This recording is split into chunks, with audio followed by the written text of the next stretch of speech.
Hello, everyone, and welcome to the NTRL Prospec Custom Accessories Las Vegas 125 Lapper. I am your host, Mark Murphy, here on the P1 Broadcasting Network, and I'm joined, as always, by American Motorsports Association Series Director and competitor Kendale Paul. And Kendale, we got a lot of fun headed for us this evening here at Las Vegas. 1.5 miler. The draft does come into play. The tires do wear out. It's going to be an interesting contest, especially given the NTRL's commitment to minimal tire sets. So we're going to have at least one double stint, and you know what that means. Tire strategy is always going to be at a premium.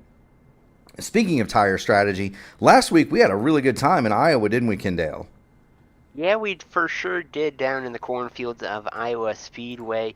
If we remember last week, Caleb Sisk took the win there, leading only 107 of 150, keyword only in quotation marks. Michael Bennett brings home second. Chris Goins, he was one of the biggest movers of the race. He qualified poorly, but he made his way back up through the field, getting a third-place finish there for him. Like you said, a very tire strategy race, like every NTRL race there's been. Going to expect that to continue here in the desert of Las Vegas, but that should be a fun one, and it's gonna be a great one. Absolutely. We'll go ahead and put the ticker up there right now. Michael Bennett to the top of the board, 179.058. The top lap, the purple lap here in qualifying. We do expect to see at least a couple of these guys.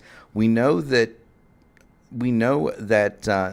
series owner Derek Welch, very capable of breaking into that 180 mile an hour bracket. So too is Caleb Sisk. But so there are some others. You could see laps at 180 miles an hour around here, which is very much hauling the mail. This track does have a very interesting history. It is not, believe it or not, the first racetrack that was built on this location. So in 1971, this was the original site of the Stardust International Raceway, and yes, it was owned by the same people as the famous casino that was located on the Strip. So that happened in 1971.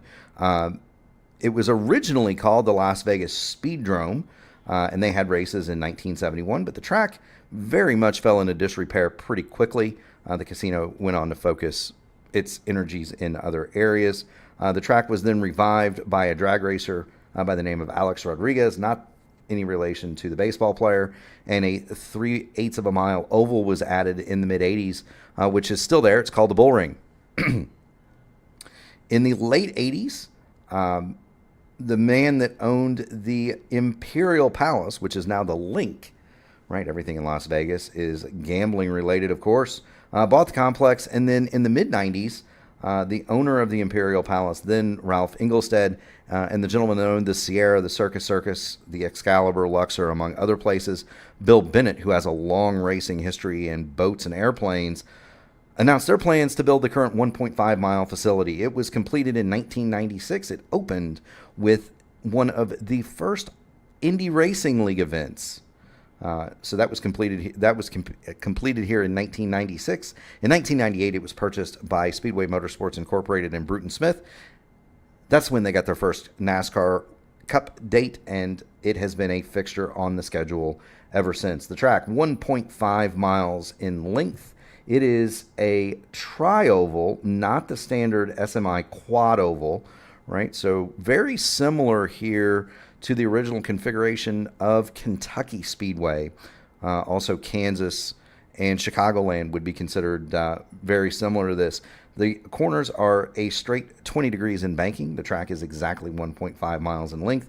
The front and the back are banked at 9 degrees, which the banking on the straightaways here, Kendale, is exactly the same as the banking in the turns at the Indianapolis Motor Speedway, and that's the reason they chose that number.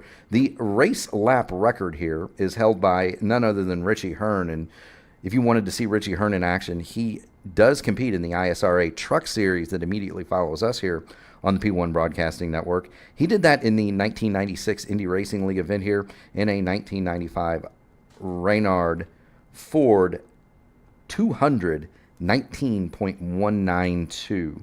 In addition to the oval here, there is There are 3 road course configurations, and IMSA races have been contested here off and on. Essentially, the road courses, or the bull ring was originally built with the barriers. So the dirt track here was built with the barriers that were originally used in the Caesars Palace Grand Prix, if any of our older fans remember that. The Formula One circus and then later IndyCar held races in the parking lot of Caesars Palace when Caesars Palace had a parking lot. It no longer has one. It's parking garages now because they built towers all over the place. But it was originally, the dirt track here was originally built with the barriers that they used to form that road course. And again, there are 3 different road course configurations here. There is also a drag strip. And it is, since 2017, is one of the drag strips across the country that does feature 4-wide racing. Other notable things about the track is you see Chris Goins go to the top of the board, 180.261 miles an hour. Derek Welch is second, just a tick of the stopwatch slower. Those are the only 2 up over 180 miles an hour currently. The NASCAR track records here for the Xfinity Series, 30.063 seconds. A.J. Allmendinger, that's the 2024 and Better Health 302, which was contested at the Las Vegas Motor Speedway. So that record is very recent, and that is very close, Kendale, to what we're running here tonight.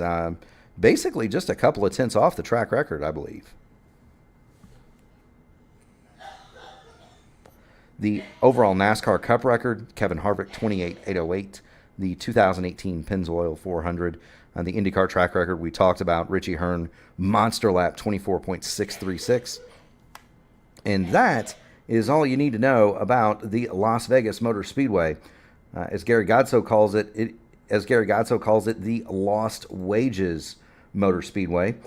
Do want to thank everybody for their patience. We are about 1 minute and 30 seconds out in qualifying. We still have Sean Roberts, Tom Barish, Brandon Coleman, Benjamin McKinnon, Jarrett Woodard, and Paul Durkee that have not taken time. 21 cars have signed in for tonight's event. And so, Kendale, what do you see for trouble spots around the Las Vegas Motor Speedway here in your experience?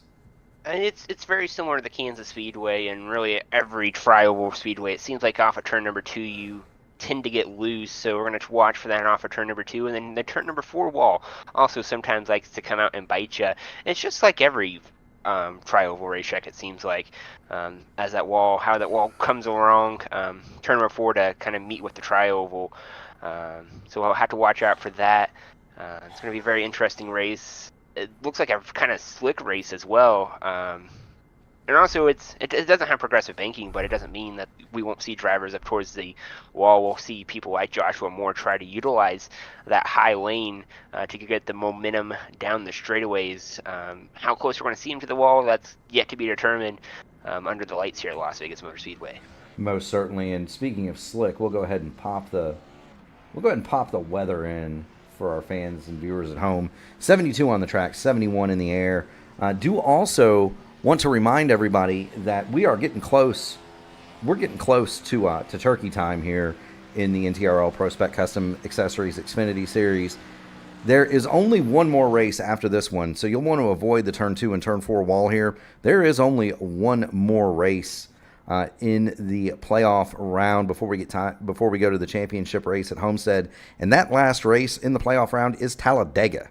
And so you're going to want to make sure that you punch your ticket tonight, because nobody wants to go to Talladega having to race their way in just for general reasons. I would think, Kendale, you don't want to go to Vegas and have to win, do you? Well, I don't want to go to Talladega and have to win, because if you think rolling the dice here at Las Vegas is bad, try your luck at Talladega. It's a whole other animal trying to get a win there. I mean, we got experience in the booth. You won the truck race in Talladega, and you just know how much of a dice roll it is sometimes at Talladega. So it's definitely a stressful racetrack to be in behind the bubble. Yeah, it's no fun when you go there and you have to win. It's a lot of fun when you race loose and you can kind of take chances and do different things. It is no fun when you are when you're in a situation where you have to go to where you have to go to Talladega and win a race. It would be charitably described as a crapshoot. just for another gambling reference there. We do have all 21 cars on the line here, as you see from our drone camera, getting ready to roll on off here at Las Vegas Motor Speedway. I'm going to give you an interesting view.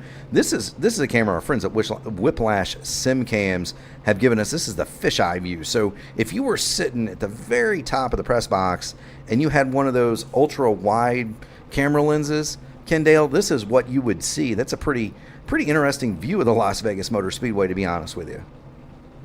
Yeah, very interesting. You see the mountain on the back straightaway. It's one of the most scenic racetracks on the schedule for the NASCAR series. Definitely an iconic racetrack. I mean, for Kansas folks, we only have the casino that to look at, so change of scenery here in Las Vegas. Most certainly is. The cars begin to roll away under power here at Las Vegas Motor Speedway. And there you see them. They're going to file on off behind the iRacing pace car. 125 laps on tap tonight. I'm gonna look to see how everybody plays the tires. Do you want to get them early? Do you want to leave them late? Who's going to get them in between? And what are they going to do if they get an early caution? We figure the fuel here anywhere between 38 and 45 laps if you're really cautious. Who's going to play the long game on fuel? And that's just going to be the question. Like you mentioned, early caution, and I believe that's something that some of these drivers are going to want to see. If you get an early caution, you get that fuel stint out of the way to make it just a two-stop race, and then you can take those two set of tires. Instead of this thing going green and you're going to debate, do I take the fresh Goodyear tires now or do I wait till later to take the fresh Goodyear tires? Something that all these drivers will have to think about throughout the course of this race. Absolutely will be. There you see them. They're going through turns number 3 and 4, getting ready to come out of turn number 4. And as soon as we see the leaders, we're going to get up on the flag stand and we'll join Barney for the start of the NTRL Prospec Custom Accessories Las Vegas 125. Barney has the green flag in the air. Alfie Sharon Jr. in charge of the field. And away we go. 125 laps at Las Vegas are on. Pretty equal start for Alfred Sharon Jr. and Chris Goins as they go side by side in turn number 1. Alfred Sharon Jr. going to take it all the way down to the white line. Chris Goins going to dial up the third lane. He's going to get the momentum around. He might be clear off of turn number 2. He will be. Matt Sizzler going to challenge for second. Matt Sizzler even Steven with Alfie Sharon Jr. down the backstretch. Chris Goins has the lead. Derek Welch, an interested observer, in 4th. He's got Michael Bennett to his outside in 5th, and Bennett will not have that spot. So the top 5 now, more or less single file, with the exception of Sizzler and Alfie Sharon Jr. Yeah, and they're battling in turn 1 and 2. Matt Sizzler going to crowd Alfred Sharon Jr. down a little bit. He's going to get the second spot, going to set his sights on the Chris Goins now. Maybe going to try to cool off those Toyota Supra Goodyear tires. He's going to dial up the low lane as Chris Goins to the second lane. Absolutely, and we kind of talked about it earlier. How long is it going to take when we were off the air? How long is it going to take Joshua Moore to migrate his way up to the high side? And hopefully his internet connection does hold out this evening. Joshua Moore has been a victim of the technology gremlins the last couple of weeks. Definitely got to hope that he's able to stay connected and stay right where he is up at the sharp end of the field. Matt Sizzler gets a big bobble coming off of turn 2, and that's going to open up the inside line for Alfie Sharon Jr. Here comes Derek Welch. He's going to try to make it a twofer as they come off of turn number 4. Yeah, and possibly going to make it 3 wide here off of turn number 4, but it's going to think better over to Alfie Sharon Jr. is going to get down to the back, the low side of the racetrack. Derek Welch now, he's going to challenge for that third spot of Matt Sizzler. He's going to get a little tight off the corner, so it's going to give that spot to Matt Sizzler. But don't count out that spot there for Derek Welch, though. Joshua Moore, he's going to take his professionalism up to the high groove. So he only took him to lap number 4 as he's dialing up the high side of the Las Vegas Motor Speedway. Exactly 10 miles it took Joshua Moore to find the high line. And there he is. He's pulled right back up on the rear deck lid of Derek Welch. Meanwhile, Sizzler and Alfie Sharon Jr. going at it for second and third. Chris Goins has the lead and the fast lap thus far. They're 2x2 for second and third, 4th and 5th. And then you've got to go back a little bit of a ways, and we've got a caution on the speedway. Benjamin McKinnon has spun his machine to the inside of turns number 3 and 4. Let's see if we can't find out what's happened to Benjamin McKinnon. That 4S guy, thank you so much for tuning it in. Don't lift until you see God or the checkers or a Taco Bell. I could go for a taco right now. Maybe we'll have to get the lovely Miss Natalie to bring us some. Here's Benjamin McKinnon. He's going into turn number 1. And there's a little bump right there, and it looks like he just kind of hit it wrong, and around she went. Tough break for Benjamin McKinnon. You're going to see the 11 of Brandon Coleman, the 79 of Jarrett Woodard, the 55 of Tom Barish. I'll do a fine job of taking evasive action, and I don't think that Benjamin McKinnon hit anything there. Still looking. He managed to keep it off the inside retaining wall as well. So good move from Benjamin McKinnon. He keeps everything straight. Just going to go back to last. He is on pit lane now. May have a little bit of damage. We're looking at him 58 seconds to a minute.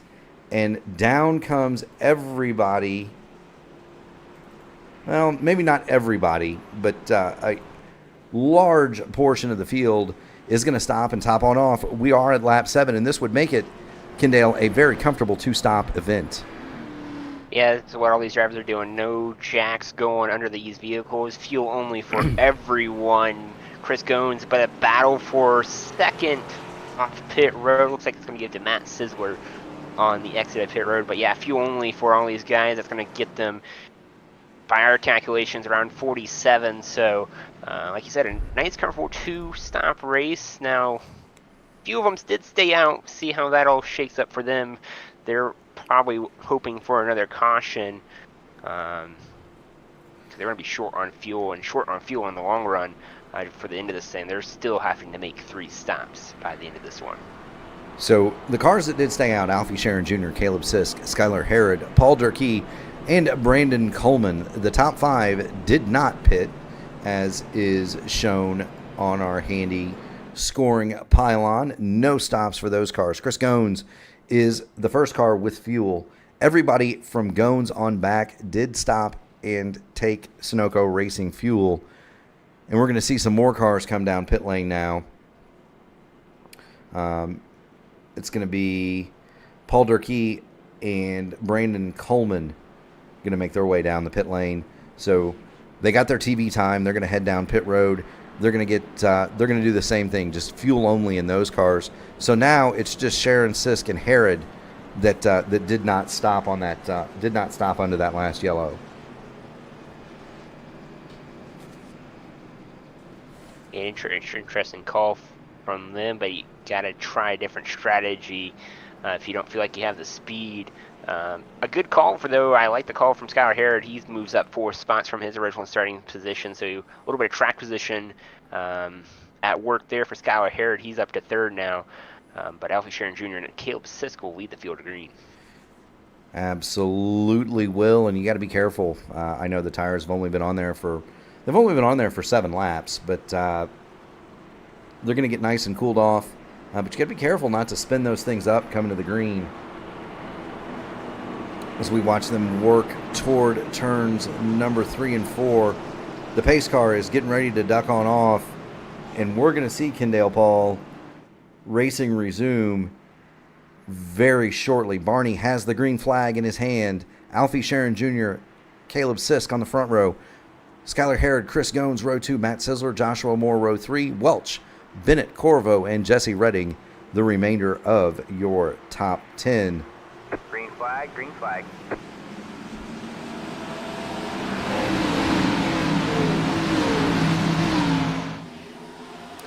Good jump from Alfie Sharon Jr. He's going to clear Caleb Sisk in second. Skylar Harrod's hanging tough. He is going to maintain that 3rd position. Chris Goins, Joshua Moore, they're going to run it up to the high side. They're going to take a peek at Skylar Harrod for 3rd here. And Joshua Moore got him from the outside retaining wall there off of turn number 2. He's down up the high side, but a battle for the lead out for Sharon Jr. In the middle groove, Caleb Sisk down the bottom. They're 2 wide for 3 rows deep. 2 by 2 by 2 looks like the start of this race. Michael Bennett is the first car not side by side with another machine. He runs 7th. They are single file. The cars of Bennett, Welch, Redding, and Corvu are single file to the back half of the top 10, but the battle is at the front. Now, Alfie Sharon Jr. has cleared Chris Gones. Caleb Sisk is going to run to that bottom one more time and see if he can't make the move, but Sisk not going to have enough steam on the bottom. He's going to slide in between Chris Gones and Joshua Moore, and Gones is going to look to the high side, see if he can't grab the lead from Alfie Sharon Jr. as they go back 2 by 2 by 2. Jones, he's going to dial up the clear almost top lane. He's going to bring it down a little bit and get a massive run on Alpha Sharon Jr. And don't look back now. Joshua Moore, he's also on the high lane right now, and he is about a car and a half, a half a lane off the wall. So definitely the user of the highest on the racetrack. He's going to move up to second. He's going to set his sights on Chris Gones now. Now the question is, do you ride behind him, or do you try to get around it and get some fresh, clean air on that 18 Chevrolet? You know, it all depends. It's kind of driver preference. We see that puff of smoke there coming off. I don't think that's a hit. I think that's more net code than anything else. Sometimes in iRacing, you'll see a car appear to hit the wall, but it really doesn't. That means it's just really close. But if you're observing, the system thinks they did.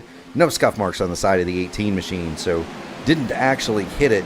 Gones, Joshua Moore, and Alfie Sharon Jr. have now established themselves in the top three. Caleb Sisk, Matt Sisler, Skylar Herod, Derek Welch, they have all single filed out now back to really Sean Roberts. We haven't talked about Sean.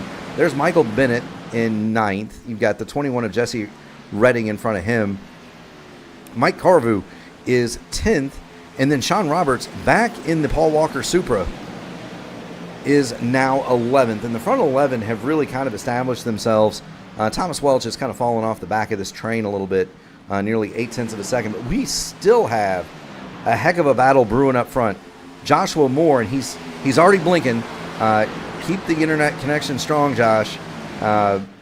Don't run out on us now. But Joshua Moore 30, he's working to the high side of Alfie Sharon Jr. in second, and Alfie Sharon Jr. is looking to the low side of Chris Gones. He might want the lead here. Yes, he's going to dial up the low side. He's going to go right down to the white line. He's going to do a nice slide. Oh, he's going to attempt a slide job, but he's going to think other than it.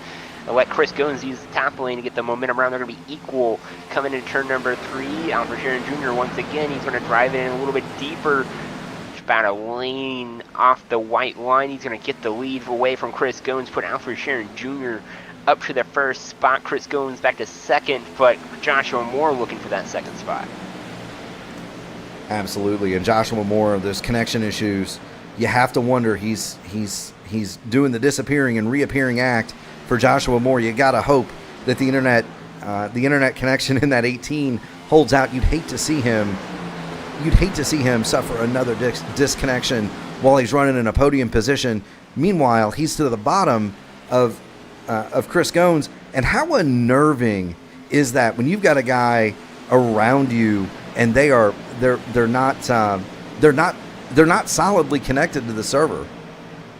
It's really scary, and especially when you have close quarters racing like this, and like Las Vegas, where they might try to go in there and try to make a slide job, or you're trying to do a slide job on them, or you're just close quarters racing like Chris Gones and Joshua Moore are, and then they blink out. You don't know where they go, so you let off the throttle a little bit. But guess what? There's a guy behind you that's ready to take your spot away. So you don't want to let out too much, but you don't want to be inside the guy when he reappears. Hopefully Joshua Moore, like we say, hopefully Joshua Moore's connection can continue to hold strong, because the last 2 weeks he's been up in the top 3 and been disconnected from the race server. So we'll see what happens. We'll keep tabs on that number 18 Chevrolet of Joshua Moore.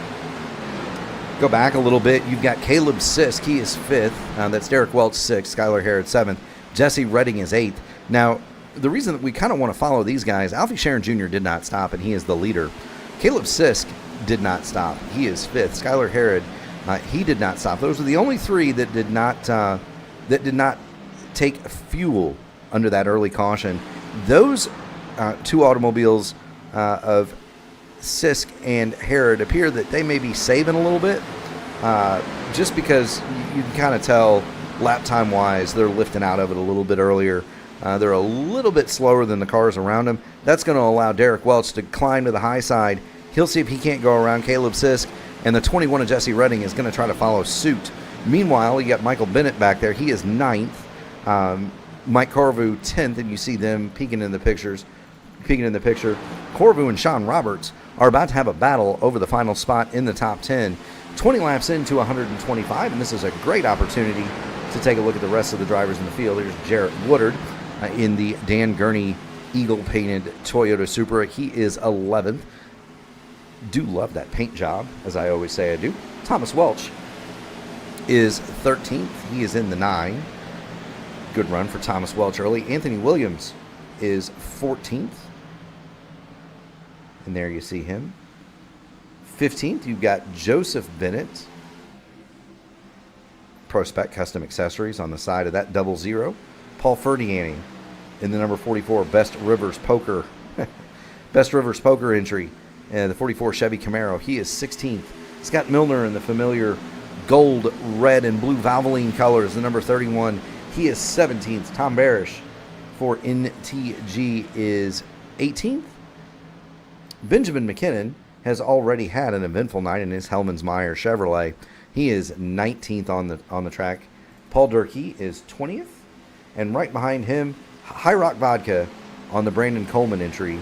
That is the number 11. And so that'll give you an idea of the 21 cars that are in the field this evening. Coleman and Durkee racing together for 20th and 21st. They are... Excuse me. My goodness. McKinnon, Durkee, and Coleman are all 2 laps in arrears to the leader, and you see Brandon Coleman. He gets the number 11 High Rock Machine up into the outside retaining wall. Mike Corvu and Sean Roberts, though, they are. This is the hot battle on the racetrack. You see Herod and Michael Bennett side by side. That is 8th and 9th. Roberts and Corvu are 10th and 11th. You see the pass made there. We'll get back up here and take a look at the battle for 7th. That's 7, 8, 9. That's Sisk, Michael Bennett, and Skylar Herod. Everybody else is kind of strung out a little bit. Chris Gones. Well, I said they were strung out a little bit. Here's Joshua Moore, Chris Gones, and Matt Sizzler, and they're 3 wide down the front, Kendall. Yeah, they've been battling it out for the race lead. Joshua Moore actually got to the race lead for a little bit. He actually hit the outside retaining wall, then yielded the position back down for Sharon Jr. He's been working that high to middle groove this whole time, and he's been battling it out with Chris Gones. Matt Sizzler, he's now just brought into the equation. So you put the top 4 almost basically put 2, 3, and 4 underneath the blanket. You're about to put the first place guy underneath the blanket. It's Matt Sizzler. He's going to look low and possibly be 3 wide off of turn number 4 now again. Yeah, they've tried to make it 3 wide going down the front straight now, 2 or 3 laps in a row. Didn't quite get it done there. Joshua Moore running that high side. It's almost like he gets shot out of a cannon by the time you get to the middle of the straightaway. If you're running a high line, you get to keep so much momentum, and that's what Joshua Moore is carrying right to the rear bumper of leader Alfie Sharon Jr. Meanwhile, Chris Gones, Matt Sizzler, they're running the middle and the bottom respectively. 3 different lines of choice around here at the Las Vegas Motor Speedway. Derek Welch and Jesse Redding, positions 5 and 6. They are interested observers at this point. There's nowhere to go up there when they're 3 wide like that. Yeah, nowhere to go, and with all this battling, it makes him a little bit slower, so that's why you see Derek Welch, Jesse Redding come into the equation now, so you got the top 6 now coming into play for this battle for the lead, but now for Sharon Jr., he thought he did, but Joshua Warren blinks back in. He generated a decent gap. He's been kind of manipulating the air, it kind of seems like. He kind of uses that middle to bottom groove, gets the dirty air on the nose of the vehicle. He's trying to get to him. They're on the low side, but a battle for the lead here is Joshua Moore. He's going to take the high side once again. Let's see if he can get a nice, good run off of turn number 2 and not hit the safer barrier. He's going to get to the back door, and he's going to be side by side. And again, going to hit the safer barrier once again. So all that momentum that he just generated is now down the drain as he's going to have to battle Chris Gones here in 3 and 4. Yeah, Chris Gones saw that and immediately turned left underneath the 18 machine. Chris Gones going to try to dial up second place. Meanwhile, Alfie Sharon Jr., just like you'd see at Daytona Talladega, he's really trying to play both sides of the street, trying to get the guys behind him to use up their tires It's not much in these cars, but it does play into it. If you can keep dirty air on the nose of the car in front of you, you're going to absolutely be in a much better position, especially in a race like this where tire conservation matters. We already know that these guys are going to need to double stint, one stint perhaps, and so, you know, if you can force a guy to use his stuff up a little bit more, that's going to help you out in the long run. We would love to thank Track Bar Media for their support in this one. Accelerate your success with Track Bar Media. They're tailored to small business owners, and they craft dynamic social media content, custom iRacing videos, and unique merch with no minimums. Maximize your reach with our national billboard placement and meet our elite Track Bar Motorsports esports team. Track Bar Media, affordable, impactful, and fast. Race on over to www.trackbarmedia.net now to learn more. We are 30 laps in, about to be 31 laps into a scheduled 125. Alfie Sharon Jr. leads it. Chris Goins is second. Joshua Moore third. Matt Sizzler fourth. Derek Welch fifth. Jesse Redding is sixth. And you could throw a blanket over the front six right here. They are all right together, nose to tail on the speedway. You got to go a little bit back to Caleb Sisk in the 006. Sisk is 2 seconds off the lead, 1 second behind that lead group. He's got a little bit of a gap to hit from himself to Michael Bennett. Bennett is 8th. You've got to go another 0.7 of a second back, and you find this battle. Skylar Harrod, Sean Roberts, Mike Corvu, and Thomas Welch. That battle rages for 9th through 12th. And we got a new race leader, Chris Goins, now to the point. Alfred Sharon Jr. decided to use the clear top of the racetrack, and Chris Goins just drove it right underneath him down to the white line. He got the lead off a turn right out of the tri-oval. Joshua Moore looked for second. He wasn't unable to get it, but Chris Goins back into the lead. Alfred Sharon Jr. now second. But a battle for third is now on with Matt Sizzler and Joshua Moore. You got to kind of wonder if running that high side, it can be quicker, but it is harder on the tires, especially to a track like this one where you do not have progressive banking. The outside can be quicker in the short term, but it's not like Homestead where you got more banking up there and you can really use that to your advantage here. It's the same amount on the bottom as it is on the top, and the top can really hurt the right front sometimes if you go up there too hard, too fast, or too often. Joshua Moore now falling into the clutches of Matt Sizzler. You got Derek Welch down on the apron trying to make some moves. Yeah, they're all jambalaya for position. As Matt Sizzler, he's going to dial up the white line there on the bottom and trying to look for a way around Joshua Moore.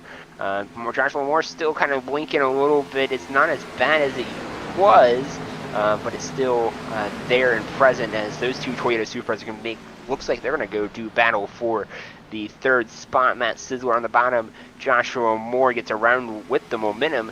He's going to stay in third. But Chris Goins, he's starting to just kind of, plateau, on the leaderboard of timing-wise, maybe saving fuel, but also you can't really get away here at the Las Vegas Motor Speedway until you get some more laps on the tires. Speaking of laps on the tires,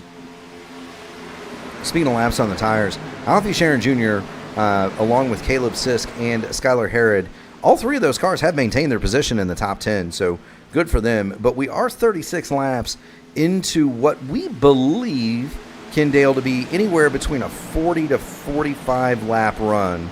I kind of called it 38 to 45, depending on how you want to call it. So green flag pit stops are going to be upcoming, and that's a story that we're going to want to follow. Those extra 7 laps of fuel don't really seem like they should be much, but you got to make it to lap 42 to make this a 2-stop race. And so that's the magic number for Alfie Sharon Jr., Caleb Sisk, and Skylar Harrod. The other thing that those extra 7 laps give you on fuel is that, is that if there is a caution flag in a pit cycle, you're not going to get trapped by it. Whereas Alfie Sharon Jr., Caleb Sisk, and Skylar Harrod, they're putting themselves in a bit of a danger zone. Yeah, and just heard of the in-game radio, Alfie Sharon Jr. down to the pit lane, as that is going to be right. He's going to bring it down to the pit lane, most likely definitely for Sunoco Racing Fuel. Question is, will he put 4 Goodyear tires on that Chevrolet? I would guess yes, as he is the only Chevrolet down the pit lane right now.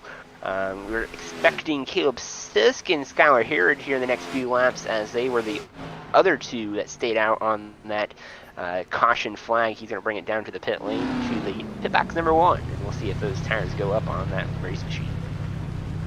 I do not see the jack going up, so fuel only here for Alfie Sharon Jr. He's obviously going to save a set of Goodyear Eagles for later on. He's down and away, 11.1 seconds. Meanwhile, Caleb Sisk has hit the pit lane, and we'll see what Caleb Sisk is up to here in the 006. He made it 39 laps. Skylar Harrod still out there on the speedway, and he's getting close. Skylar Harrod's getting close to being able to get into that magic window, Kendale. No tires. And Skylar Harrod, he's also going to bring it down to the pit lane as well here now.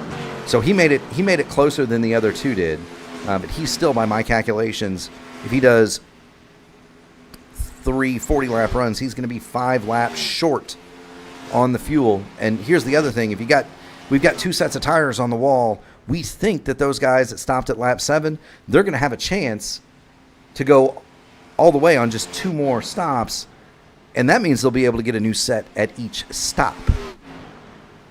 Yeah, and it's fuel only for Skylar Harrod as well, so they're going to have to hope for a caution, or well, I don't know if you want a caution. They're kind of in a little bit of, I would almost kind of say, a little bit of trouble with this strategy unless we get a late race yellow. If this thing stays green, all those guys that pitted lap 7, like you said, they can get the fresh Goodyear tires next stop. We can expect them here in the next 5 to 7 laps, because like I said, magic number is 42. We're on 41, so right in that window will be the next lap time by. I can expect probably Chris Goins go a little bit further than Matt Sidler and Derek Welch, as we've seen him do in the past, but a little bit of trouble for those guys that stayed out on that caution flag, I would think. Yeah, and look, we kind of think, just for the fans that are watching us at home, we kind of think you've got to go to lap 42. You've got to do 3 equal stints, 42, 42, and 41, to make it. Now we're seeing Jesse Redding. He's going to pull his machine down the pit lane. He's going to be followed by Michael Bennett. And so we'll cover these stops. Are these guys in a position here, the 21 and the 64, to take those fresh tires as they come to start lap 43? Do they think that they're in position to make it all the way on gas here? And I think we're going to get that answer here. If they take 4 fresh Goodyear tires, you know that they can make it on one final stop. As Jesse Redding, he's going to pour it into his pit box. We'll wait to see. Well, I don't see any tires going up on that machine either, so maybe they know something that we don't. Michael Bennett the same as well. Looks like fuel only for those 2 machines. Joshua Moore just about came to grief on the pit lane. Mike Carvu, he spun it, trying to get down to the pit road speed, and we're going to watch this. Mike Carvu comes off of turn number 4. He gets down on the flat. Little bit too much rear brake bias in that baby, and around she goes. Doesn't spin it all the way. Looks as though he may have given. Looks like he may have given a couple of his competitors a small heart attack there. But Corvu gets it straightened out, does not hit anything, and makes his way down pit road. Just a lot of lost time, but you can definitely do that here as he is down and away. Cars still on the speedway. That would be none. Matt Sisler, Derek Welch, and Thomas Welch all coming down the pit lane, as is Paul Ferdiani and Scott Milner. So everybody on pit road here, lap 45, and that must be about the most they can do, is 35 to 38 laps. Remember, there's some caution flag laps in there. Kendale, I don't know, man. Trying to make it on that 2 more stops might not be the ticket, or 1 more stop might not be the ticket. And that would be conclusive with all this, the fuel-only stops. Now, Derek Welch did take tires. Joshua Moore did take tires, but something with his stop, he got caught speeding on pit road. As you mentioned, he got a little bit of trouble getting down the pit lane. Well, after that trouble, he got caught speeding down pit lane, so he had to do a hold. So he's going to be down 1, maybe 2 laps here in the early going of this one. Just nothing can go right for Joshua Moore, it seems like right now. Hopefully he can turn it around here at the Las Vegas Motor Speedway, and like I said, not going to Talladega in a must-win. But it looks like Chris Goins going to be recycled to the race lead. He is, but he's got some new company. That's Caleb Sisk in the 006 Chevy Camaro. Caleb Sisk made up a ton of time. He was 2 seconds behind the race lead when that cycle started. He came in, he got his gas, and put the wood to the loud pedal on the 006, and he has caught Chris Gones. Matt Sisler now third, Alfie Sharon Jr. fourth, and it is the lap car of Benjamin McKinnon. He is 20th now, 3 laps down. Brandon Coleman has retired his number 11 machine from the event, so Brandon Coleman will be credited with 21st today. But we got a battle for the lead that is Caleb Sisk on Chris Gones. He tries to dial up the low side, but it gets a little tight underneath Chris Gones. He almost got into him out of turn number 2. He's going to try again here in 3 and 4. Going to bring it about a half a lane off the white line. They're equal coming out of turn number 4. Chris Gones, Caleb Sisk for the battle for the lead. We'll see who gets the lead here across the stripe. It's going to be Caleb Sisk that time around, but Chris Gones not letting him have it just as easily, but he's going to try to take the top side, get the momentum around. We'll see how much momentum he can gain here on Caleb Sisk. He might just ride it out behind Caleb Sisk here. So Caleb Sisk now to the lead. Chris Gones up to second, or down to second. And that could be a strategic move for Chris Gones to fall in and use the draft to pull himself along, not use so much gas. I'll tell you who's not worried about conserving fuel. To the bottom, Derek Welch for the lead. Derek Welch down on the white line. He was one of the only ones that took fresh Goodyear tires, so he's trying to take every little bit advantage of that. Caleb Sisk, he's going to crowd him down with the white line, but that's not going to be enough. Derek Welch now to the race lead, takes his Toyota Supra to the lead. So we'll see if he can run away from Caleb Sisk a little bit with those fresh Goodyear tires. Meanwhile, Chris Gones had a lurid slide coming through turns 3 and 4, and that's opened up the door for Matt Sisler. Sisler up to third or up to fourth, right on the rear deck lid of Chris Gones in third. Gones still does hold the fast lap, by the way, for the event, 30.587, and that is the only car that has run a lap in the 30.5 second bracket. Everybody else, their best times are 30.6 or higher. Chris Gones might have the slowest best lap, Caleb Sisk might have the slowest best lap of anybody up front, but he is up front. He's a good 0.3 of a lap, 0.3 of a second slower on his fast lap, and that would tell me Caleb Sisk is saving the rubber on the 006. Just trying to take her easy, playing the long game. He's also got 6 more laps since he last stopped, so we would expect him, based on previous, to be in about lap 86. And I would assume if he's in at lap 86, he's going to slap 4 fresh Goodyears on that baby and just do 2 short stints to the end. And talking about the times, Derek Welch, he's last time by was at 31.5. Caleb Sisk 32. Lap previous was a whole second faster. Now it's kind of reduced down to a half second. But he's having the lead open way up, 2.5, 2.6 for Derek Welch. So it's going to be interesting how far he can get up with that distance to second place. And I would expect lap times would probably equal out here in about 10, 15 laps for Derek Welch. We'll have to wait and see on that one. Well, and how far ahead can he get? And the other thing is, Derek Welch, if you work it backward, so he put on 4 fresh tires on his stop. He came in at lap 45 for Derek Welch. We think, again, they can do anywhere from 35. 38 was the most we saw, so he's going to be doing, let's see, you got to forgive me, I did go to Ball State. 45 plus 38 is 83. Put 4 more tires on it, 91, 121. So he might be doing the thing where, look, he's going to come in, get 4 more tires, 1 more time, run it as hard as he can, and then just come get the splash at the end, Kendale? Yeah, it could be, and I mean, I don't know if you're Derek Welch, if you want to see a caution, because you want to take all the advantage of the Goodyear tires you can, definitely don't want to see a late race caution. No. Because you won't have a fresh Goodyear set. But that's what I would think, or unless he can. Also, another option for him could be is run away on this stint, try to run as fast as you can, and go on about average on the fuel, and then be a little bit more conservative on your next set of tires.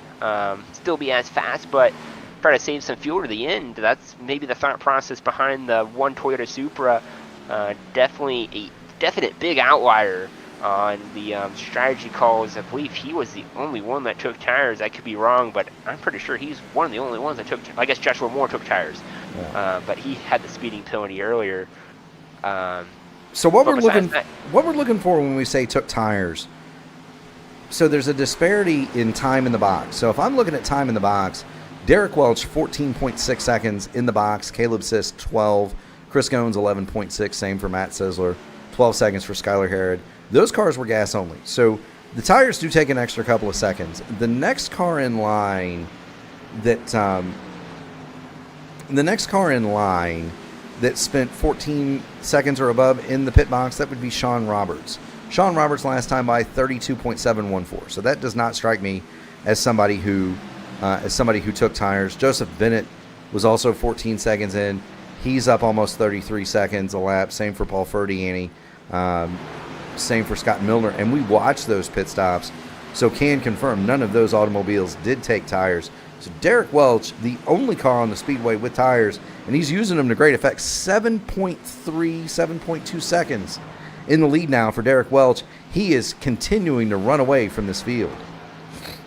And the lap times are still looking really good. That time around, he was 9/10 faster than second place Caleb Sisk. So, I mean, if he keeps it on schedule of this, he'll have a really, really, really nice lead.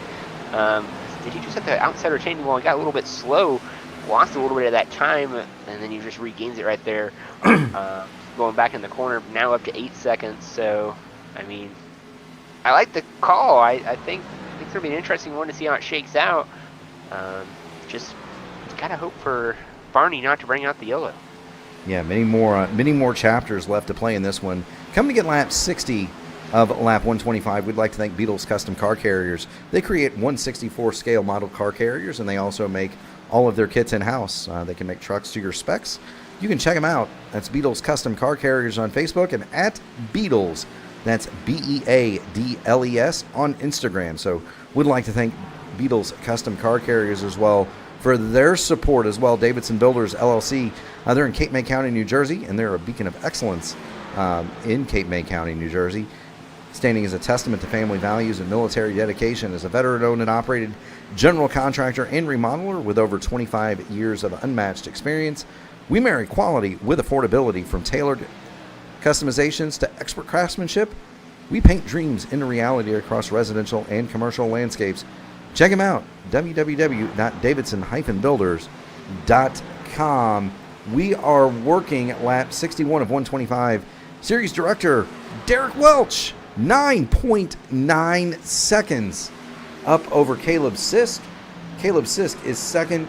We've got a battle for third. That's Thomas Welch to the inside of Chris Goins, and Thomas Welch is going to have it. Now, we did not watch Thomas Welch's stop. He is currently the second fastest car on the speedway, and it may stand to reason that Thomas Welch might have fresh tires on that number 9 machine.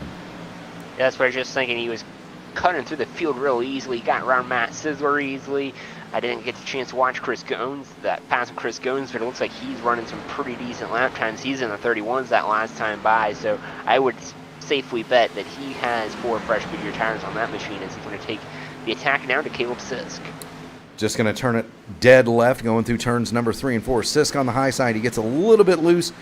Thomas Welch right down to the white line. Sisk is going to have the better of him at the line, but I don't believe that's going to last as they get to turn 1. Thomas Welch on the bottom. Caleb Sisk on the top.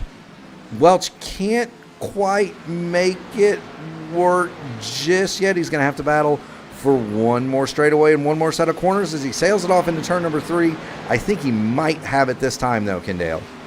Yeah, he's going to definitely have it here off of turn number 4. Thomas Welch up to the second spot, so he's going to set sail and probably not catch Derek Welch, as that's an 11-second gap, but he's going to put himself in the second spot, so a really good spot for him with that Mountain Dew Chevrolet. You got to be wondering what's kind of going through the mind of Caleb Sisk and Chris Goins right now.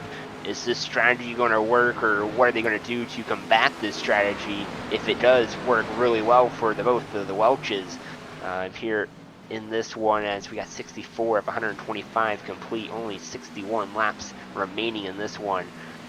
So it's going to be something to keep an eye out. Also, another storyline that I'm kind of watching right now is the Joshua Moore machine. Remember, he sped down pit lane. He's 1 lap down. He was catching Derek Welch to get his lap back.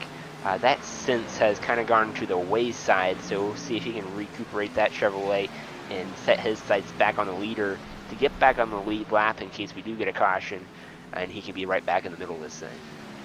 Right now it is the Derek Welch show. He is 11.1 seconds ahead of Thomas Welch. Albert Anderson says, let's go, DW. Well, he's going, man. He's 11 seconds or better ahead of the rest of the field. And the rest of the field is losing to the Welches. You've got Thomas Welch in second. He's pulled out 1.3 seconds over Caleb Sisk. Now, we were talking about Caleb Sisk. And what the thought process might be, he's going to be due in 8 laps. That puts it at lap 75. I got a hunch, since he did not take tires on that stop, that we're going to see 2 25-lap stints out of that out of that 006. And same way for Alfie Sharon Jr. and Skylar Herod. Those are the other 2 cars that are on that strategy. I'd like to thank Lori Vaught for tuning in. Hey, Albert, go win it, DW. He's trying to run away is what he's trying to do. 11.5 seconds is the lead for Derek Welch. Thomas Welch in second. Caleb Sisk is third. We'll kind of run down the top 10 for you. Chris Gones is fourth. He's working the high side. And give a shout out down there to Skylar Herod in fifth. He's managed to make that same strategy as Caleb Sisk work. He got the track position, but he didn't give it up, and he's up there in fifth. Matt Sizzler is sixth. And there you see the 93 Birdies machine in sixth.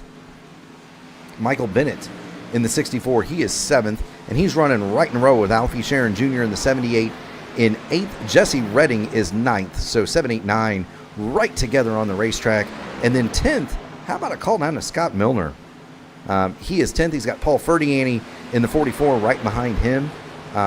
They have the lap machine, or they have the 00 of Joseph Bennett right there in close attendance. Benjamin McKinnon is 3 laps down in the number 12 machine. He's the 4th car in your picture. You've got Anthony Williams and Sean Roberts, 13th and 14th, and they are right together on the speedway. Good runs for those 2. You got to go a couple of seconds back. There's Jarrett Woodard in the 79, and he just went a lap down to race leader Derek Welch, 11.3 seconds. So Thomas Welch has started to close a little bit of that gap down. He got a couple of tenths out of it that time. Mike Corvu is 16th in the 97. Joshua Moore desperately trying to catch Derek Welch, but he is still having some connection issues. Matter of fact, his last lap did not register in timing and scoring. So Joshua Moore still fighting the connection gremlins, and there you see it go away momentarily again. Tom Barish, the NTG machine, he is 18th, the number 55. And then Benjamin McKinnon, 3 laps down, shotgun of the runners, 19th. Paul Durkee has pulled the 13 machine into the pit lane. He is done for the day, as is Brandon Coleman. They will finish 20th and 21st. Back to the front, Derek Welch continues to more or less be all alone. The gap has closed down just a little bit. Thomas Welch has started to catch Derek Welch. Caleb Sisk remains third. And the best battle on the speedway, that would be Chris Gones and Matt Sizzler. Skylar Herod has made his way by Gones and Sizzler and is now fourth. Green flag stops are now underway. Alfred Sharon Jr. down to the pit lane. He's going to take 4 fresh Goodyear tires in Sunoco Racing Fuel. He's off and away, so he's going to be on that fresh Goodyear set now, so going to make up some lost ground to Derek Welch and Thomas Welch now with those 4 fresh Goodyear tires. This is going to come on a lap 71, so a little bit short, I would think, of what kind of the schedule that we were looking at earlier, but he still has one more stop, definitely now, for that 78 Chevrolet. We'll see who comes in next time here for green flag stops. You know, he most certainly does, and I've got the camera focused on Skylar Herod, because Skylar Herod might be the canary in the coal mine. He and Caleb Sisk should be next on the pit lane, and they should be in momentarily, 34 and 33 laps respectively. And there is Caleb Sisk, so the 006 hot on the pit road, and here comes Skylar Herod. Here comes Chris Gones. All 3 of them are going to come to pit lane. for what we would assume would be a full tank of fuel and 4 fresh tires. We will cover these stops. 3 cars in the top 5, all of them headed for the pit lane. Lap 74 of 125. Yeah, all those 3 machines going to bring their cars to the attention of their crew. All right sides are up on all those machines, it looks like, and they're going to get 4 fresh Goodyear tires and Sunoco racing fuel here on lap number 74. Caleb Sisk going to beat them all off. Pit road, Skylar Herod going to be second, and Chris Goins is going to be the 4th guy out of the pit lane. So can check those off the green flag stop list here on lap number 74. Joshua Moore also brought his lap down machine into pit lane. He's going to try to short pit it, see if he can't make up some time, but that would be his second set. Meanwhile, Matt Sizzler and Michael Bennett, they are on pit lane, both of those cars up on the jack. So 4 tires for both Sizzler and Michael Bennett. Sizzler down and away, as is Bennett. So back into the fight, as Paul Page would say, go the 2 cars of Sizzler and Michael Bennett. Meanwhile, Derek Welch still leads. He just put a lap on Sean Roberts. And so there are only 7 cars now, Kendale, that maintain a position on the lead lap. Everybody else has either lost one due to pit cycle or they've gone a lap down on the speedway. Meanwhile, the next car up the road, and then there's going to be trouble for Chris Goins here. He's going to get a penalty, a blend line violation for the 41 Chevrolet. He's going to have to bring his Chevrolet back down to the pit lane and serve this penalty. That's going to put him down 1, maybe 2 laps for Chris Goins. A tragic mistake for the 41. Let's see if we can't go back and find it. So when you talk about a blend line penalty, what you're looking at, and you can kind of see him, he's up very, very, very close. We're going to get in the 41 machine. We're going to get in the cockpit, and we're going to show the race fans at home exactly what this means to have a blend line penalty. So in iRacing, you have to stay all the way below the white line. You don't even really want to contact it, although the penalty is wheels over. You don't want to contact it though, because that's where the banking starts. And you see the car kind of go up onto the banking there. That's no bueno. That's over the line. Let's see if he gets. Let's see if he hits the cone here coming off a pit lane. He does not. So the violation had to have been that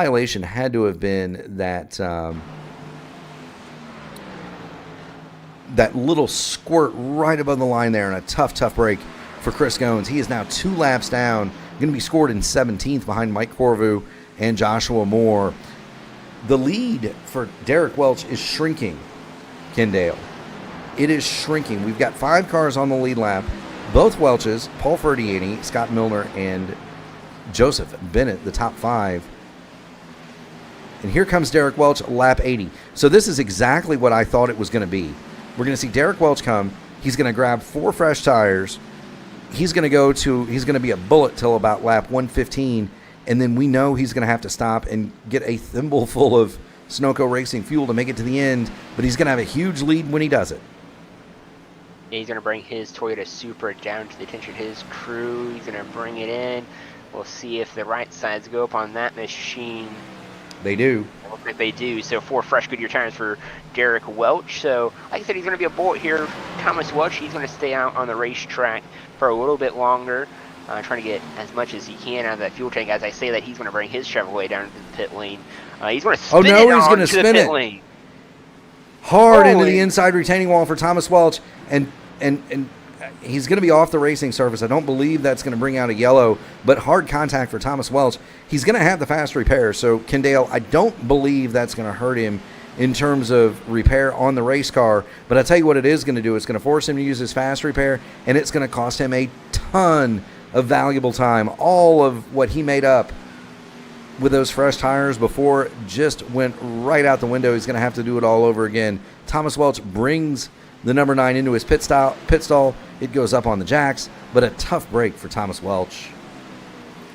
Yeah, it's going to be a tough hole for him to climb out of now because, like I said, he lost all that time that he had taking that Goodyear set. Now he's going to be out of Goodyear sets here in the going, so he's going to have to put the pedal to the metal here and get as much gap as he can. Now, he's Thomas Welch coming back onto the speedway. That's going to put Paul Ferdiani in the lead. Paul Ferdiani in the number 44.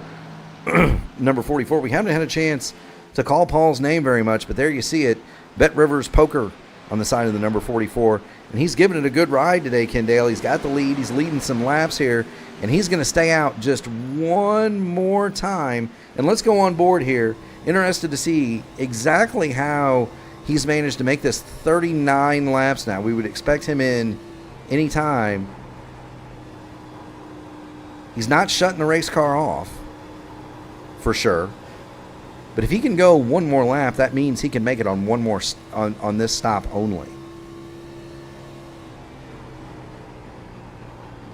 Not shutting the car off.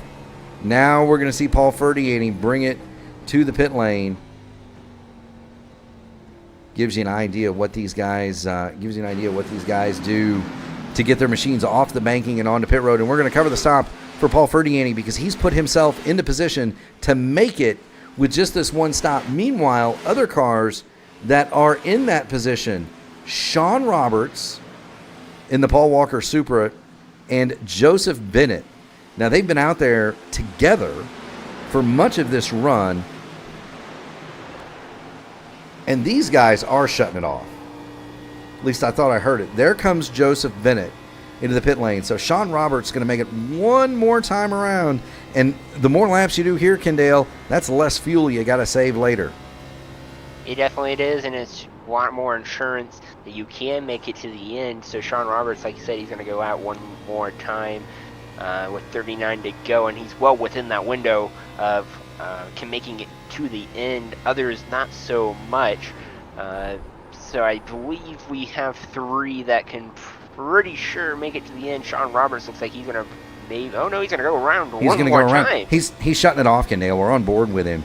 He is shutting them. He is turning the number 33 Toyota Supra off as he goes through the corners. But it's ever so much more insurance. If he can make just this one more lap, you see Derek Welch go around him. These two are not racing, even though that was the pass for the lead. These two are not racing. Derek Welch will have to bring the number one machine back down pit lane. Sean Roberts bidding to be one that does not. And here he comes. He's going to bring that orange Toyota Supra down to the pit lane. He's going to make it to all the way to 38 laps remaining. So this means he can probably pretty safely go full out on this Goodyear set of tires and make it to the end. So a lot less saving on this run. Oh, he overshoots his box just a little bit. So a little bit of time will be cost for Sean Roberts as he's going to put 4 fresh Goodyear tires and Sunoco Racing fuel. A lot of fun on the paint job on that number 33 Toyota Supra. There's no number on it, but he is down and away. Sean Roberts back out in his bid to make it all the way on gas. So we'll reset the field for you. Derek Welch has been out 8 laps on his current run. We know that Derek Welch cannot make it to the end, but he is your leader. 8.1 seconds in hand over this man, Caleb Sisk. See Jarrett Woodard running right in front of him. Sisk in the 006. He will also not be able to go the distance on his tank because he's been out 15 laps. Same for Skylar Harrod in third. You see him running behind Joseph Bennett in the 00. Excuse me.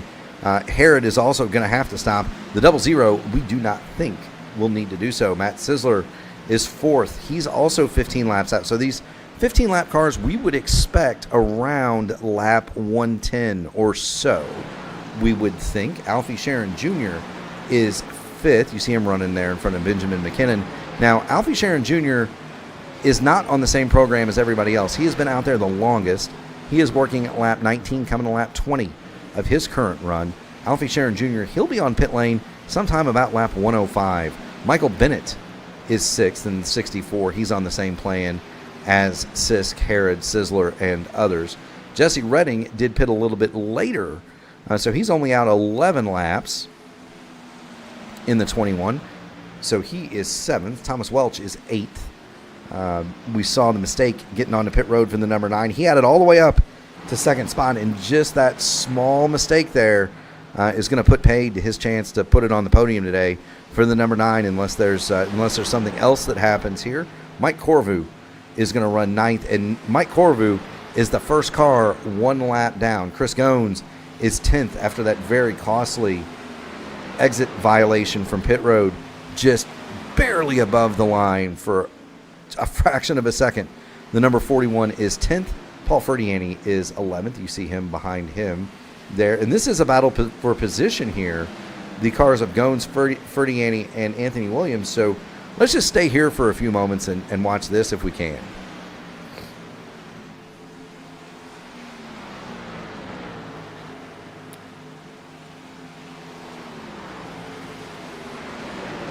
That's Ferdiani in the middle in the 44. He's got Anthony Williams in the number 5. Williams, the caboose in this 3-car train, led by Chris Gones. We are watching the battle for 10th. These cars are all 1 lap down.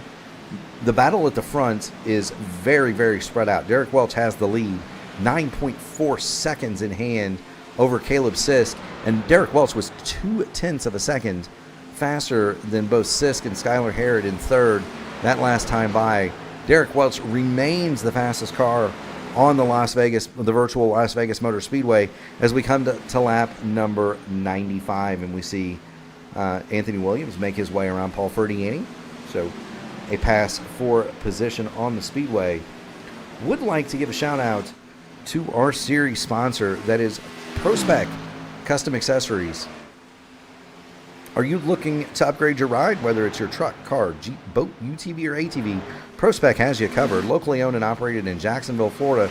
That's Duval County down there for you folks. Prospec specializes in high-quality accessories and installations that take your vehicle to the next level. From custom lighting like underglow and rock lights to top-of-the-line sound systems and backup cameras, we've got everything you need to make your ride truly yours. At Prospec, we bring your vision to life with precision and care.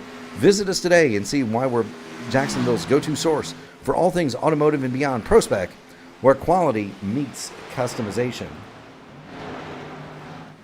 And you can hear Joseph Bennett. He is now on the he's now on the Sean Roberts plan.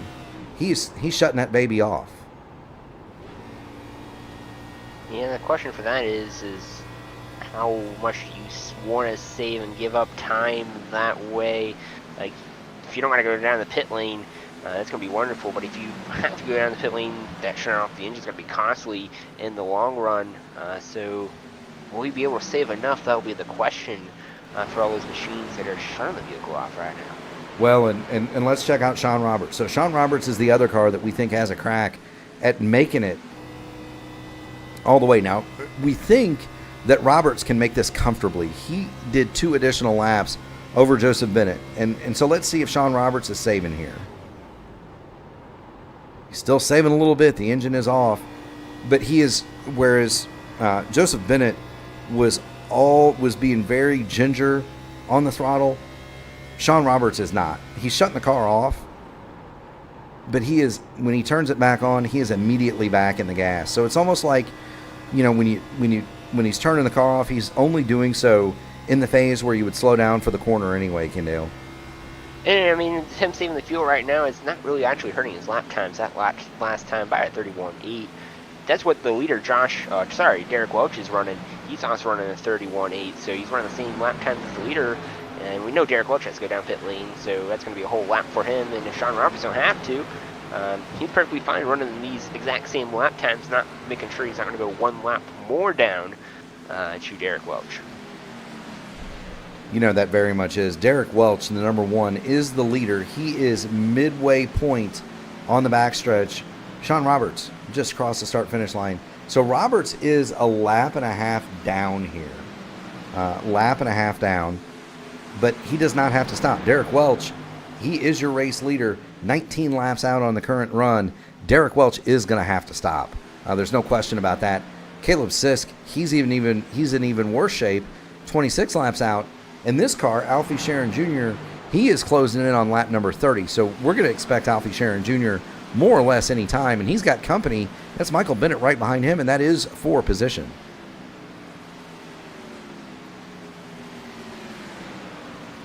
Yeah, and also another thing to kind of keep an eye out for as well, we got Caleb Sisk. He's going to have a fresh Goodyear set of tires, I believe, left there in the battle. The difference right now is 10 seconds, and I believe fuel only stop's going to be probably around 4 to 5 seconds compared to a 14-second stop. So, going to be an interesting thing to keep a tab out there.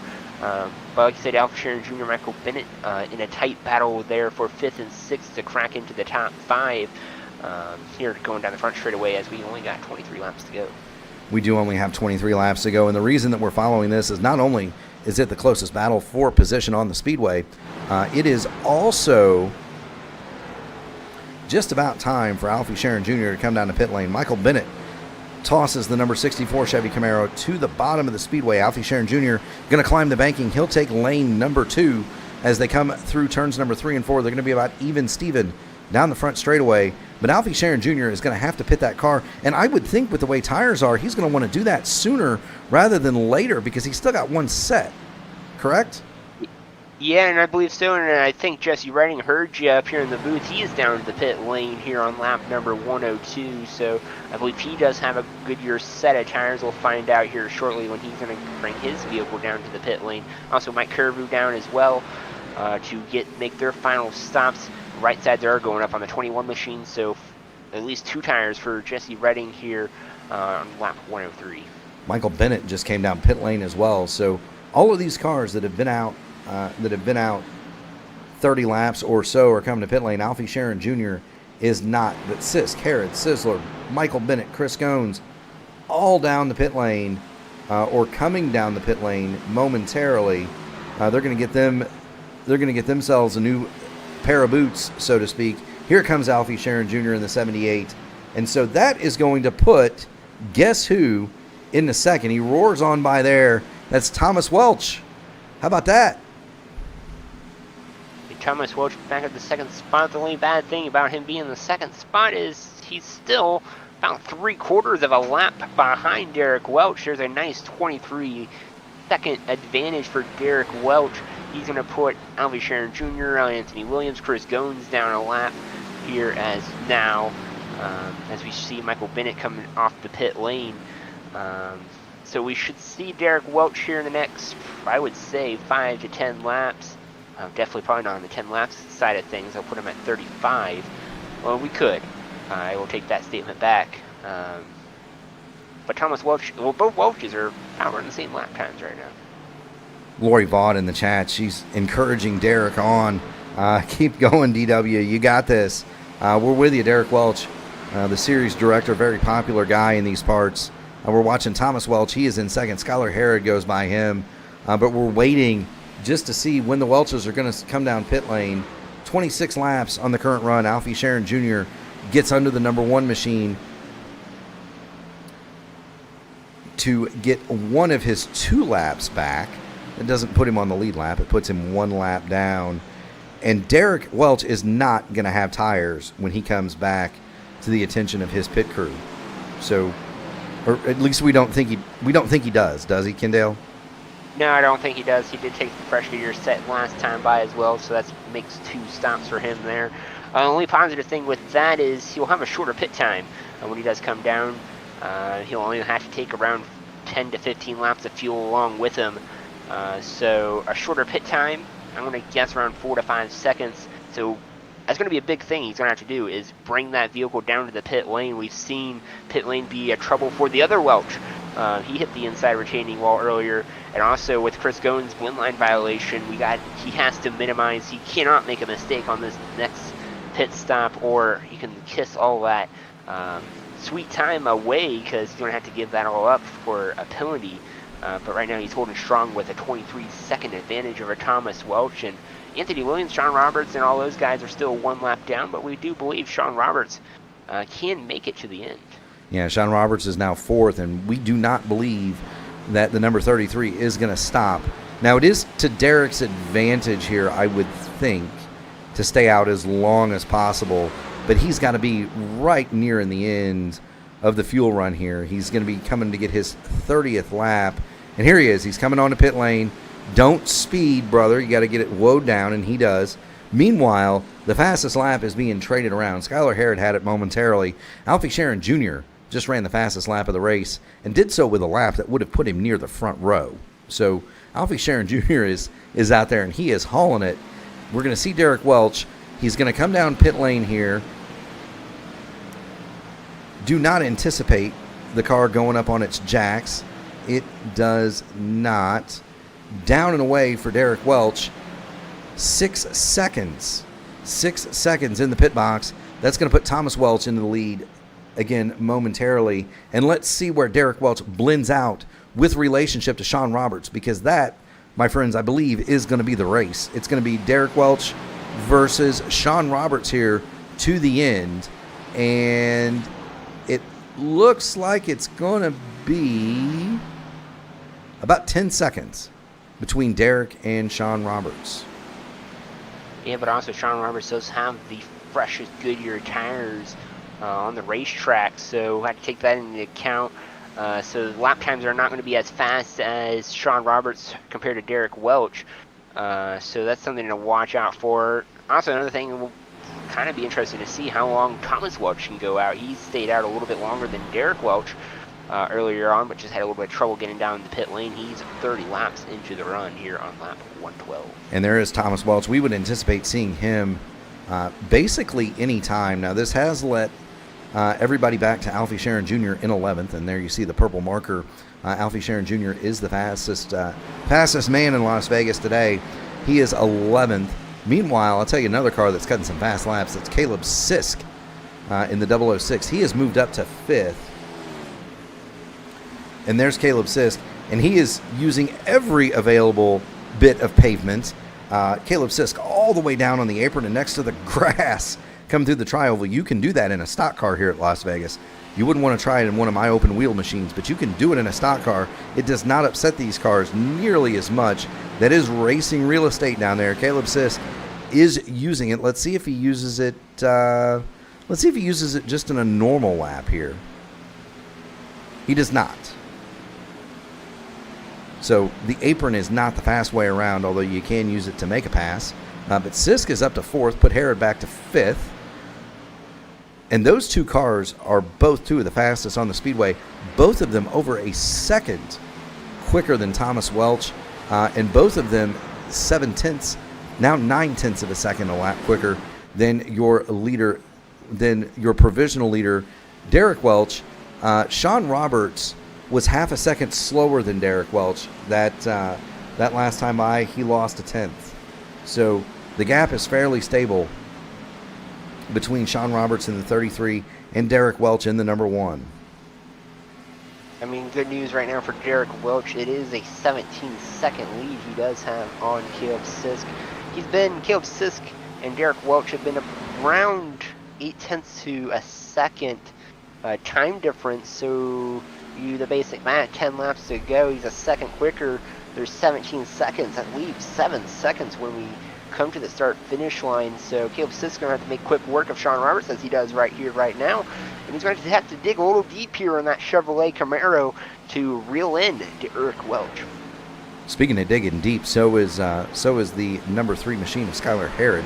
He's going to go right on by Sean Roberts as well. So put Skylar Harrod up to 4th, Sean Roberts back to 5th. The next car back would be Matt Sisler, and that's 2.5 seconds. So Sean Roberts should be fairly comfortable there, holding on to a top 5. We've got 9 laps to go. The man on the mission right now is Caleb Sisk. He is now 11 seconds, make that 10 behind Derek Welch. But is he going to run out of time, Kendall? Yeah, that's the big question. You can remove provisional race leader, now to race leader Derek Welch, as Thomas Welch is going to bring his Chevrolet down to the pit lane to get his splash of gas here on 118 with 7 laps remaining. Derek Welch, he just got to keep the times up as fast as he can. 9 seconds separate him. 7 laps to go. 7/10 of a second. That time by was the difference for Derek Welch. Caleb Sisk desperately trying to run down race leader, but he's got 9 seconds and he's only got 7 laps to do it. Derek Welch going to cross the line here. He's going to put that number down to 8, 8. No, now it's 7. So I got to learn to watch the ticker, race fans. Derek Welch leads it Caleb Sisk desperately in pursuit, but he only picked up 4/10 that last time by. Yeah, not looking good for Caleb Sisk. Like you said, last time by at 31.62 at 32.0. Still 9 seconds separate them with only 6 laps to go, and Derek Welch, he's going to flash across the start-finish line now, and Caleb Sisk just entering turn number 4.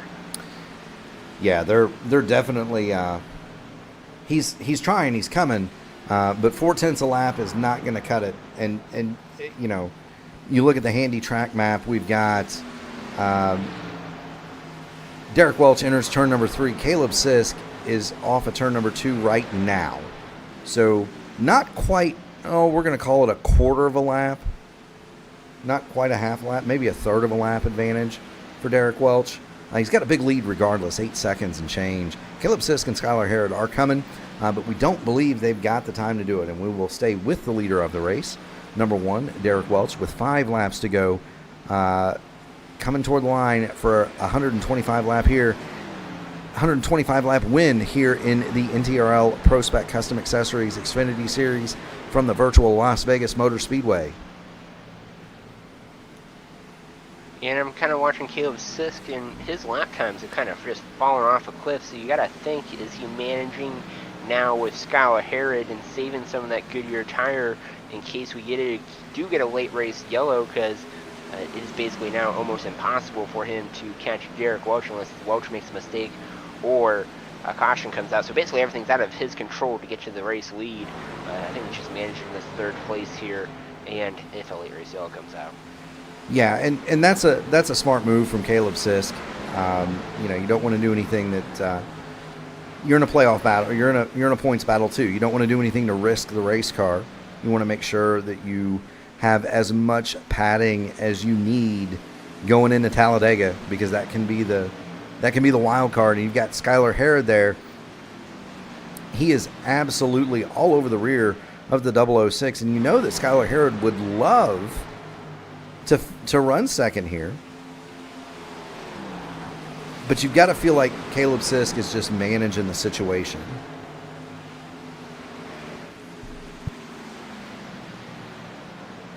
Yeah, definitely, for sure. And I mean, we'll kind of keep tabs on that there. I mean, it's really not, Skylar here doesn't seem to be in a hurry per se to get that spot, so maybe he's just waiting for the last lap to jump on Caleb Sisk for that final spot and kind of have the same mentality as Caleb Sisk. But time is running out as Derek Welch. He's going to come around turn number 4.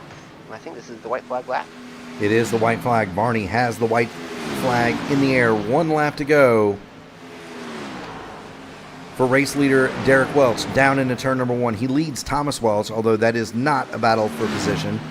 Both Thomas Welch and Chris Goins are laps down. Those are the cars immediately behind race leader Derek Welch.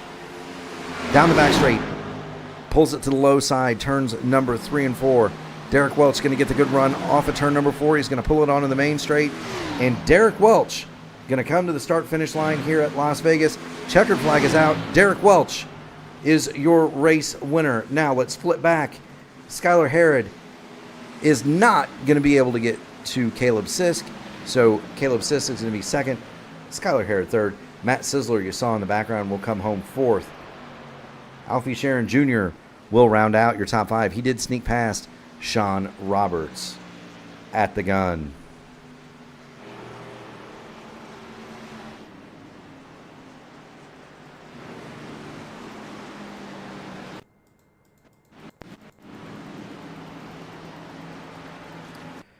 Get some replays queued up for everybody here. Meanwhile, let's take a look at the results from tonight's event. Derek Welch is going to be your race leader. He started on the outside pole. He made up the 1 spot, led 65 laps, which would be the most, and takes home the checkered flag here tonight at Las Vegas. Caleb Sisk is going to be second in the 006. He made up 1 spot from third. He would have loved to have had 1 more, and he did lead 1 lap here this evening. Skylar Harrod, he'll round out your podium. He's third in the number 3. Matt Sisler, fourth in the 93. Alfie Sharon Jr., he'll bring home the fastest lap.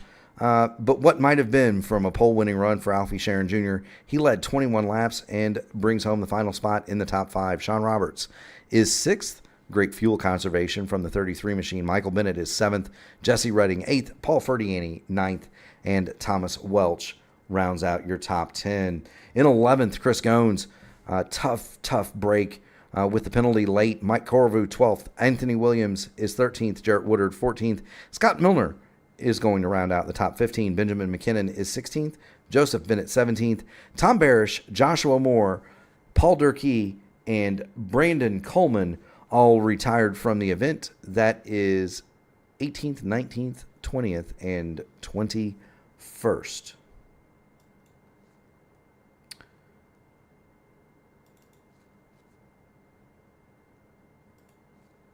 And there's Derek Welch. Good to see him. Let's see if we can't...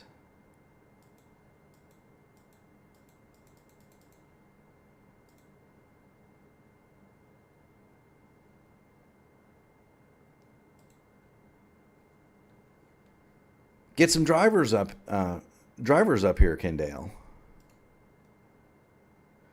We've got Skylar Harrod, so let's go ahead and bring him on up. Skylar Harrod,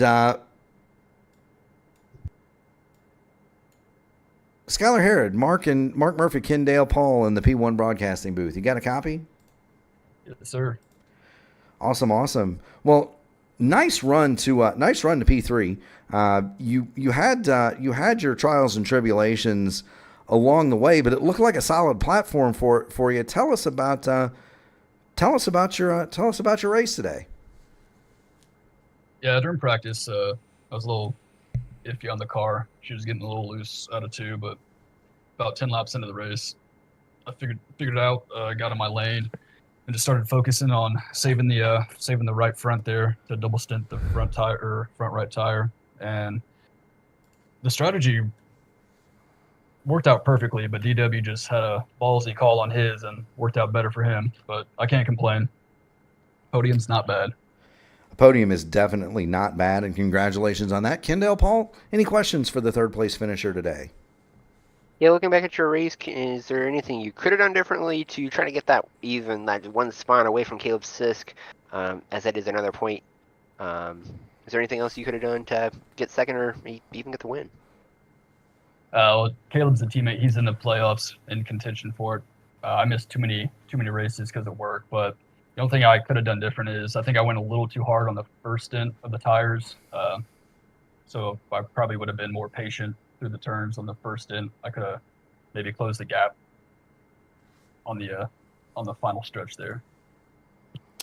Absolutely. Well painted number 3 Toyota there for you. Skunkworks graphics on the side of that machine. Any friends, family, sponsors you'd like to give a shout out to today? The floor is yours, Mr. Harrod. Yeah, just shout out to Sisk Speed Shop. He always has great strategies, even in the Gen 6 when he's not racing. DW for putting on the league, y'all for broadcasting. And Nick Biddy wasn't able to be in the race with us in car, but he was in our ears giving us valuable information on times and stuff. But yeah. Absolutely. Well, thank you so much for joining us, Skylar. Congratulations on your third place run, and we look forward to seeing you at Talladega, my friend. Keep going fast and having fun. I appreciate it. Absolutely. That is Skylar Harrod, tonight's third place finisher. We'll go ahead and bring up Caleb Sisk. Caleb Sisk, second place today. Almost could have been a little bit more. Talk to us about your run. Yeah, we took off real slow there.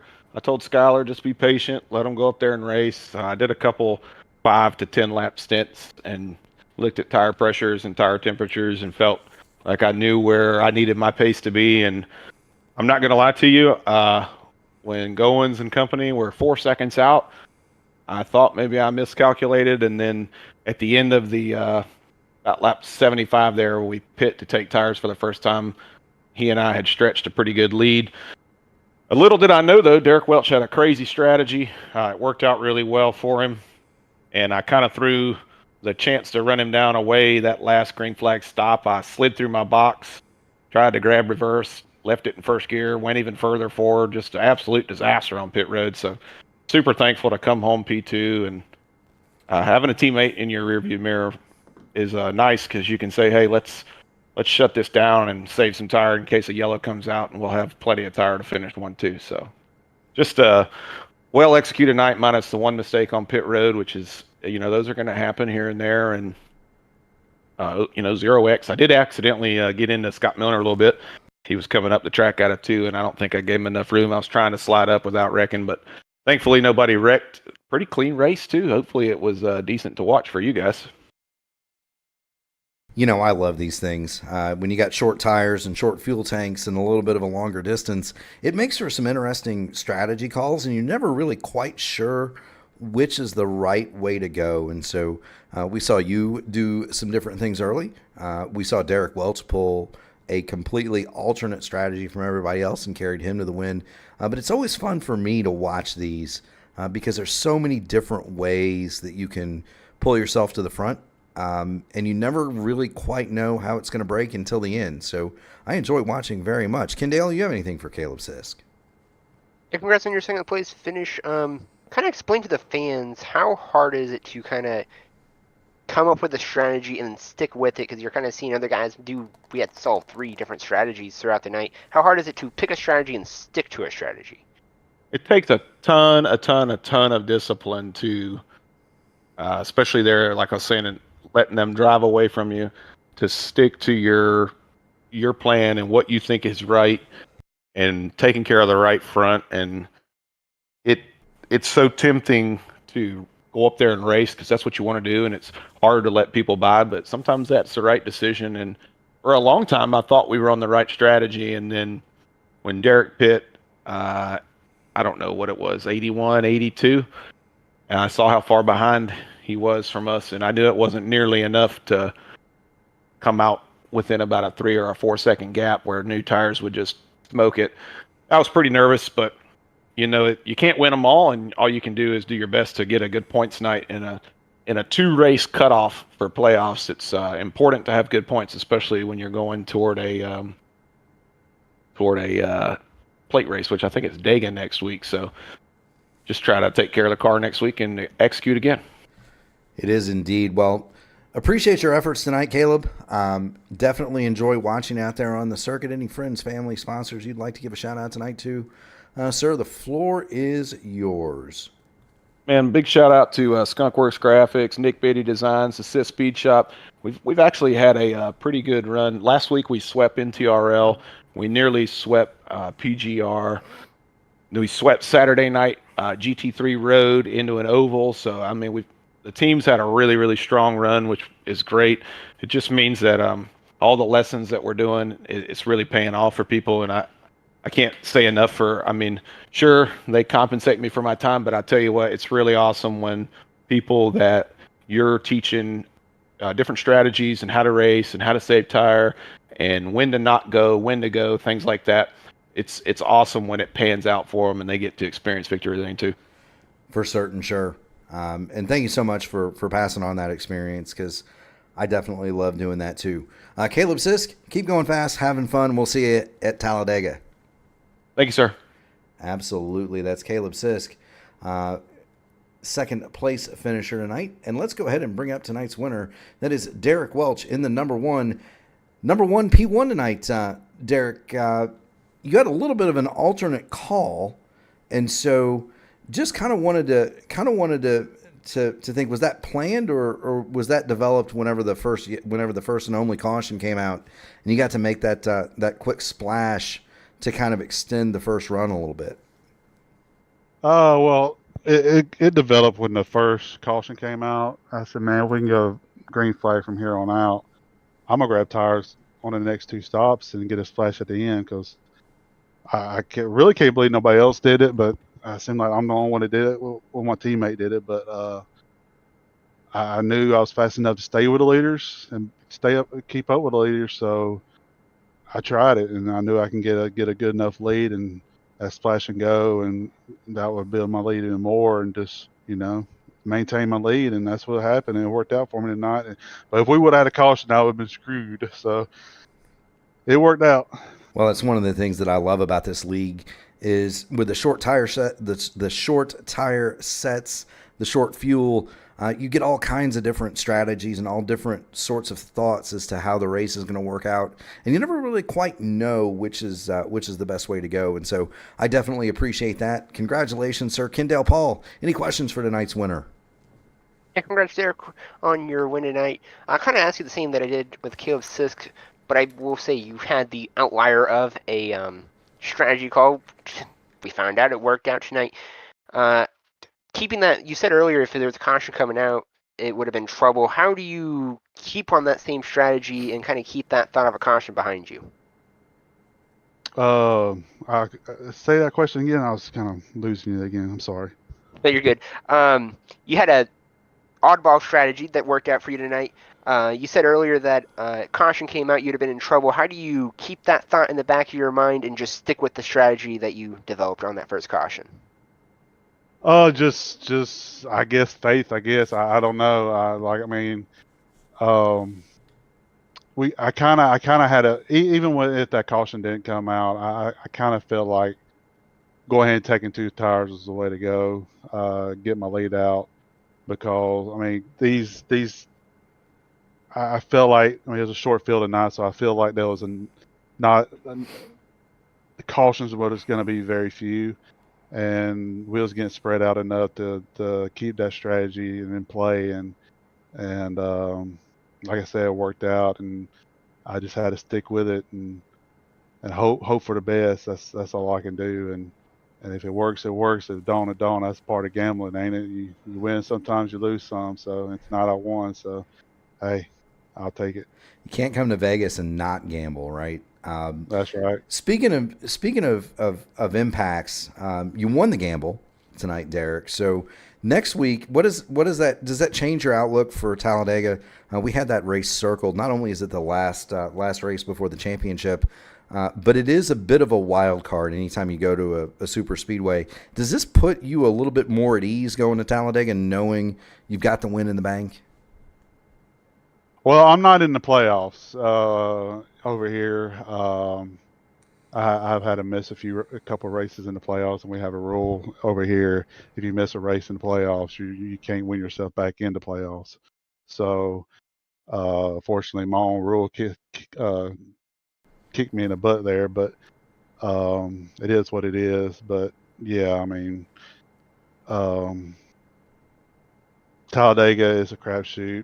I'm usually pretty good at super speedways. I feel like I'm a very good pusher. So the only thing you just got to do is miss the wrecks, survive. That's the biggest thing at these super speedways. And I hate them. I love tracks like this where the car's loose and fast, and takes a little bit of will to drive these cars. Like the 90s, this car was like almost like sometimes you're driving on ice. So I love it when it's like that, and I think that's when I'm at my strongest. Well, you drove it well on. If it drove like it was on ice tonight, you're the best ice skater in a 3,500 pound stock car I've ever seen. So congratulations, Derek Welch, tonight, winner at Las Vegas. Friends, family, sponsors, anybody you'd like to shout out to? The floor is yours, sir. My teammates, everybody in NTRL.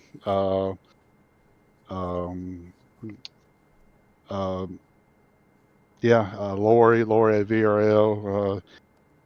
We're like 2 best friends in the lead. So she was out there watching. As soon as I got that win, I see my DM popping off, congratulating me. Yeah, she was in the chat cheering me on too. Yeah.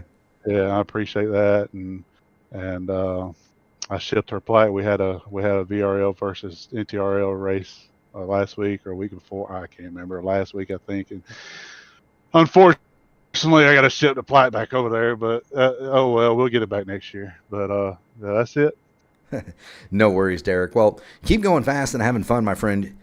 Because if you keep driving like you did tonight, you're gonna win a lot more of these. All right. I appreciate it, man. Hey, appreciate you too. So that's Derek Welch, tonight's winner in the Las Vegas 125 for the NTRL Prospec Xfinity Series. And Kendall, Matt Sisler, unbelievable. Got to hand it to him. But he's tired of coming up short to Derek on alternate strategy. Well, here's the thing on that. I mean, there were how many different strategies we had tonight? You said there were at least 3. I counted 3. We had the course, Derek's strategy of taking tires on those last couple stops in the splash of gas. We had the most famous one, the Alfred Sharon Jr. and all those guys that double stinted a set of tires. And then we had the guys saving fuel to the end. So a very diverse strategy spread. You know, it was, and that's what makes these races so awesome, is the different calls, and you never really know what's going to happen, what's going to be the right one. And that's what I love about leagues like this, that set the fuel in the tires such that guys have to make strategy decisions. It's not like a full distance race with unlimited tires where there's only really one correct way to do it. Here, you might have 3 or 4 different strategies in a race, and you don't know which one is going to pan out. And that's what I love about watching this series. Next week, we do go to the Talladega Superspeedway, and that is going to be a little bit of a different thing. Plate race, pack race. It is a crapshoot, as Derek described it. I happen to have won one of those in your league, but definitely a crapshoot. And so, you know, you never quite know what you're going to get when you go to Talladega. I suspect, though, that the guys that finished up front, Sisk, Harrod, Sizzler, Alfie Sharon Jr., they're a lot more comfortable with where they are today in the points as opposed to somebody like Chris Gones, who, you know, he had to finish toward the he had to finish outside of the top 10 tonight. You know, I'd much rather have finished well tonight and last week at Iowa than having to be worried about points and winning my way in when we get to Talladega. And that will be the final race of the second round of the NTRL Prospec Custom Accessories Xfinity Series Playoffs. Talladega next week, 8:10 p.m. Eastern Standard here on the P1 Broadcasting Network. And then in 2 weeks, for all the marbles, we go to Homestead for a 130-lapper under the lights. And so looking forward to that too. For Mark Murphy, or for Kendale Paul, I am Mark Murphy. We would love to thank everybody at the NTRL for the opportunity to broadcast the series. We're having a ton of fun doing it. Also would love to thank the first responders, the police, fire, EMTs, the military, everybody that does the hard work at night so we can lay our heads down on the pillow and sleep soundly. Would also like to encourage everybody, tomorrow is Election Day, so if you have not done so, please go vote. For everybody at P1 Broadcasting Network, Mark Murphy signing off from Las Vegas.